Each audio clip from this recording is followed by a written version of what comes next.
ചാലിയാറിൽ നിന്നും പ്രധാനമായും 3 മൃതദേഹങ്ങളാണ് കണ്ടെത്തിയിട്ടുള്ളത്. അത് ഒന്ന് പോത്തുകല്ല് മേലെക്കുനിപ്പാല ഭാഗം, നേരത്തെ പറഞ്ഞ മലപ്പുറത്തു നിന്നും കണ്ടുകിട്ടിയെന്ന് പറയുന്ന 5 വയസ്സുള്ള കുട്ടിയുടെ ഒരു മൃതദേഹം.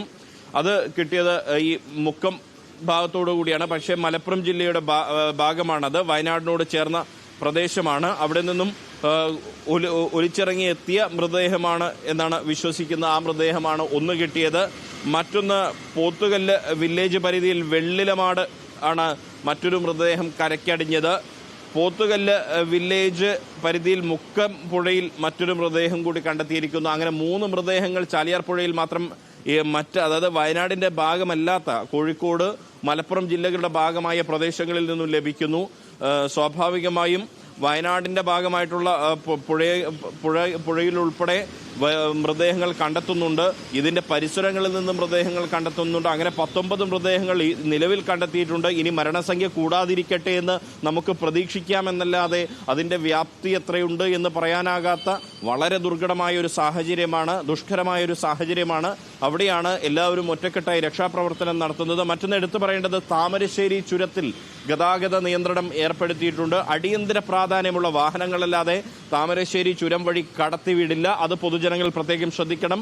അതിന്റെ ഒരു കാരണം എന്ന് പറയുന്നത്, ഈ രക്ഷാപ്രവർത്തനത്തിലുള്ള വാഹനങ്ങൾ എത്രയും പെട്ടെന്ന് ചുരം കയറി വയനാട് മേപ്പാടിയിൽ എത്തിക്കുക എന്ന ഒരു സതുദ്ദേശത്തോടു കൂടിയാണ് അധികൃതർ ഈ താമരശ്ശേരി ചുരത്തിൽ പ്രധാനമായും ഗതാഗത നിയന്ത്രണം ഏർപ്പെടുത്തിയിട്ടുള്ളത്. അതുകൊണ്ട് തന്നെ ജനങ്ങൾ മറ്റ് ഗതാഗത സംവിധാനങ്ങൾ വയനാട്ടിലേക്ക് പോകാൻ ആശ്രയിക്കണം. അടിയന്തര സാഹചര്യത്തിൽ പോകേണ്ട വാഹനങ്ങൾ, ആംബുലൻസുകൾ അല്ലെങ്കിൽ ഈ രക്ഷാപ്രവർത്തനത്തിന് പോകേണ്ട വാഹനങ്ങൾ, ഇങ്ങനെയുള്ള സംവിധാനങ്ങൾ, സർക്കാർ വാഹനങ്ങളടക്കം പോലുള്ള, അതായത് വയനാട് മേപ്പാടിയിലേക്ക് പോകുന്ന വാഹനങ്ങൾ പോലുള്ള അടിയന്തര സാഹചര്യത്തിലുള്ള വാഹനങ്ങൾ മാത്രമേ അതുവഴി കടത്തിവിടുകയുള്ളൂ. അത് ഈ ഒരു പൊതുജന താല്പര്യാർത്ഥം തന്നെയുള്ള ഗതാഗത നിയന്ത്രണമാണ്. അതുകൊണ്ട് ജനങ്ങൾ കൂടി ശ്രദ്ധിക്കേണ്ടുന്ന ഒരു സാഹചര്യമാണ്. എന്തായാലും മഴ ഇപ്പോഴും പൂർണ്ണമായും നിന്നിട്ടില്ല എന്നുള്ളത് വലിയ ഒരു ആശങ്ക പടർത്തുന്നുണ്ട്. മഴ കൂടുതൽ ശക്തമാകുകയാണെങ്കിൽ ഒരുപക്ഷെ ഇനിയും ഈ മലയിടിയാനും ഒക്കെ ഉരുൾപൊട്ടലിലും ഒക്കെയുള്ള സാധ്യതകളുണ്ട്. അതുകൊണ്ട് തന്നെ ജനങ്ങൾ കടുത്ത ജാഗ്രത പുലർത്തണമെന്ന് ജില്ലാ ഭരണകൂടം തന്നെ മുന്നറിയിപ്പും നൽകുന്നുണ്ട്. മറ്റൊന്ന് എടുത്തു പറയേണ്ടത്, രക്ഷാപ്രവർത്തനത്തിന് ആവശ്യമായ എല്ലാ ക്രമീകരണങ്ങളും ഏർപ്പെടുത്തിയതായി ജില്ലാ കളക്ടർ RD മേഘശ്രീ അറിയിക്കുന്നു. മേപ്പാടി മുണ്ടക്കൈ രക്ഷാദൌത്യത്തിന്റെ ഭാഗമായി മലപ്പുറം ജില്ലാ കളക്ടറെയും ജില്ലാ പോലീസിനെയും വിളിച്ച് ഏകോപനവും സഹായവും ആവശ്യപ്പെട്ടതായി കളക്ടർ വ്യക്തമാക്കുന്നുണ്ട്. ഏറ്റവും പുതിയൊരു വിവരം, വയനാട് ഉരുൾപൊട്ടലിന്റെ പശ്ചാത്തലത്തിൽ ആരോഗ്യവകുപ്പ് മന്ത്രിയുടെ ഓഫീസിലും ആരോഗ്യവകുപ്പ് ഡയറക്ടറേറ്റിലും കൺട്രോൾ റൂമുകൾ തുറന്നിരിക്കുന്നു. ആരോഗ്യമന്ത്രിയുടെ ഓഫീസിലെ കൺട്രോൾ റൂമിന്റെ നമ്പർ, അത് പൊതുജനങ്ങൾക്ക് ഗുണം ചെയ്യുന്ന ഒരു കാര്യമാണ്. അത് പറയാം, 8075401745. ആരോഗ്യ വകുപ്പ് മന്ത്രിയുടെ ഓഫീസിലെ കൺട്രോൾ റൂമാണ്. നമ്പർ 8075401745.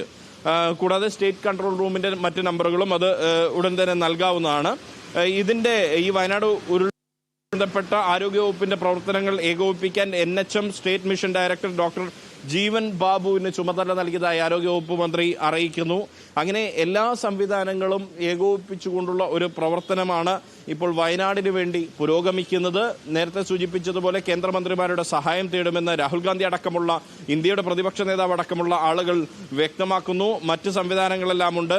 ഒപ്പം വയനാട്ടിലെ മറ്റിടങ്ങളിലുള്ള ആളുകൾ ശ്രദ്ധിക്കേണ്ടത്, ഈ ബാണാസുര സാഗറിന്റെ ഷട്ടർ തുറന്നതുകൊണ്ട് ഇപ്പോൾ വരുന്നത് 8.5 ക്യൂബിക് മീറ്റർ ആണെങ്കിൽ പിന്നീട് ആ വെള്ളം 35 ക്യൂബിക് മീറ്റർ വരെയായി ഘട്ടം ഘട്ടമായി ഉയർത്തും എന്ന് അറിയിച്ചിട്ടുണ്ട്. മലവെള്ളപ്പാച്ചിലുണ്ട് പലയിടത്തും. റോഡിലുൾപ്പെടെ ഈ മരങ്ങൾ പൊട്ടിവീഴുന്ന ഒരു സാഹചര്യം ഉണ്ടായിട്ടുണ്ട്. ഈ അട്ടമലയിലും മുണ്ടക്കയിലും ഒപ്പം ചൂരൽമലയിലുമെല്ലാം തന്നെ രക്ഷാപ്രവർത്തനത്തിന് തുടക്കത്തിൽ പ്രതിസന്ധി സൃഷ്ടിച്ചത് ഈ മണ്ണും മരങ്ങളും റോഡിൽ അടിഞ്ഞുകൂടിയതാണ്. അതുകൊണ്ട് തന്നെ എല്ലാവരും തികഞ്ഞ ജാഗ്രത പുലർത്തണം എന്ന കാര്യം കൂടി ഈ ഘട്ടത്തിൽ ജില്ലാ ഭരണകൂടത്തിന്റെ ഭാഗത്തുനിന്നും സർക്കാരിന്റെ ഭാഗത്തുനിന്നുമെല്ലാം പൊതുജന താല്പര്യാർത്ഥം അറിയിക്കുന്നുണ്ട്.